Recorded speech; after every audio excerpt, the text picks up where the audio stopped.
Hey guys, and welcome back to a brand new video. In today's review we're going to be taking a look at Etherborn.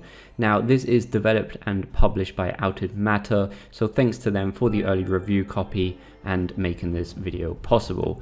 Now I do have the platinum trophy on this game, and I would like to think that that means that I at least know what I'm talking about when I review the game, and it kind of proves that I played the game enough to review it. So Etherborn is an environmental based puzzle game. It's all about the gravity shifting and a bit about the perspective as well. Without comparing it too much, I don't really like to compare games during reviews, but it's kind of like a bigger version of something like Monument Valley.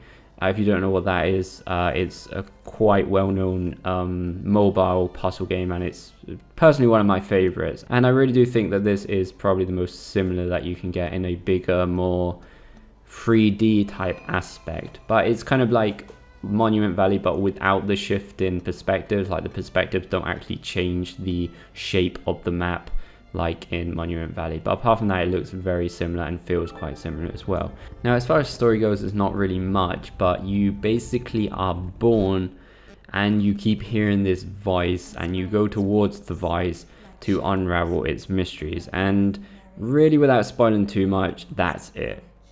But it's obviously a puzzle game, so that's definitely not the main part. That's kind of just something to go along with it. So your objective in this game is to collect white orbs and use them to modify the environment to reach the new areas, while kind of bending physics to change the flow of gravity. Basically, every time you go around a corner or a slope, it will change the gravity flow to go with your character. And though gravity is quite a common mechanic in puzzle games, I do think that Etherborn takes it somewhere somewhat new anyway.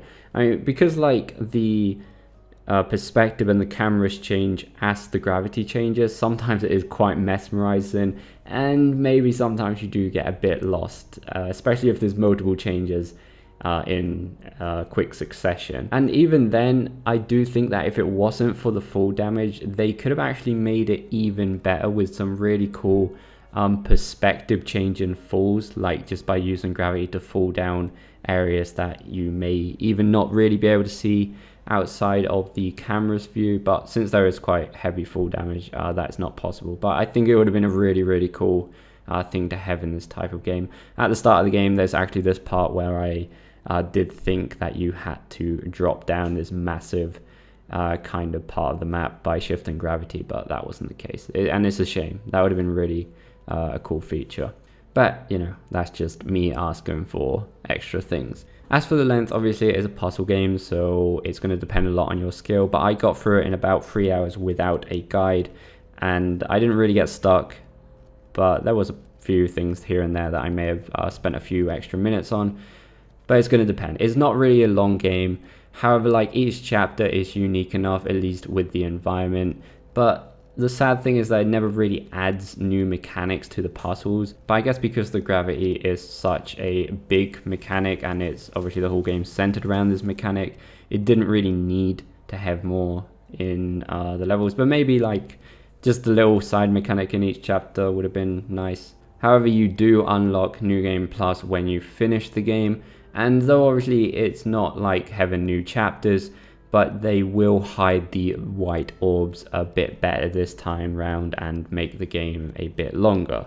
So, you know, if you want to go on New Game Plus, it does add quite a bit of extra life to the game. Now, really, as far as negatives, I really only have two, and both of them are almost non-existent. The first is sometimes if you like accidentally fall to a previous part of the level.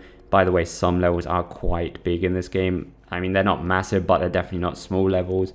But sometimes when you accidentally fall to a previous part of the level, like right next to the starter level, which can happen often, you can't just jump off the side of the map and then respawn back to the later part of the level. It will respawn you to basically wherever you fell off. And that's kind of annoying. You have to walk all the way around, and maybe sometimes even do a few of the puzzles or change the environment to get back up to where you was. So that's like, you know, kind of annoying. It won't happen too often, but that's just one of the things that I did notice. The other thing, which is probably even smaller, sometimes there are so many perspective changes with each gravity shift sometimes it's really hard to not fall off and keep up with the different angles with the analog stick, because obviously every time the camera changes, the analog stick direction changes, and sometimes it's kind of hard to not fall off when there's multiple in quick succession. But you know, that's really all I have to complain about this game, and they're very small complaints, and I'm sure to a lot of you maybe none of these will even happen.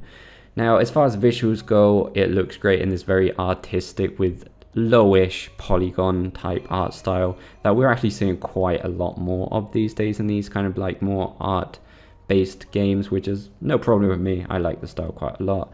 And the soundtrack, it changes depending what chapter, and I think it goes quite well with the environment, from more relaxing melodies to some jazzy beats on certain levels, and yeah, I think it works really well.